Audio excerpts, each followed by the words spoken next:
In this episode of How Things Works, we will be talking about how your standing fan knows how fast or slow to spin just because you pushed a button labeled 1, 2, or 3. But before we dive in, do me a quick favor. Hit that subscribe button and turn on the notification bell so you never miss another smart breakdown like this. All right, let's get started.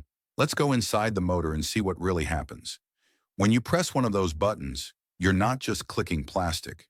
You're changing the path of electricity flowing through different sections of the fan's stator winding.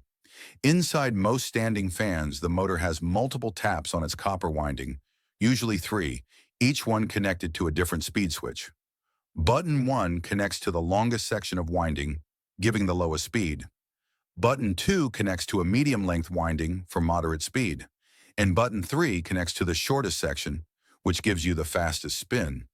You see, the longer the winding, the more resistance the current faces, which means less current, weaker magnetic field, and a slower rotor. The magic doesn't stop there.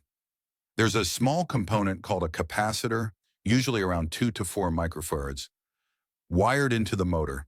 It creates a phase shift in the current, allowing the fan to start spinning in the right direction when you turn it on.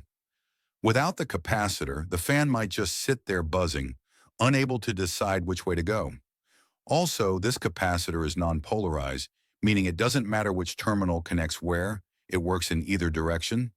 When you press a speed button, the switch redirects the current through different combinations of winding taps, and the rotor follows, spinning faster or slower, depending on the magnetic field strength. No resistors, no gears, just pure magnetic control. Pretty smart for something we often take for granted, right? Next time you push that switch, just remember, you're controlling invisible fields of energy, dancing through coils of copper to move the air around you. Stick around, because in our next breakdown, we'll explore how the oscillation motor works and what happens when you press that little knob at the back. So next time your fan's doing its thing, know there's a tiny motor, a clever capacitor, an oscillating unit that's some smart engineering making it all work. All you did? Press a button. If you found this breakdown interesting, give it a like, drop a comment, and hit that subscribe button for more behind-the-scenes breakdowns of the world around you. This is Godwin, and now you know how the system works.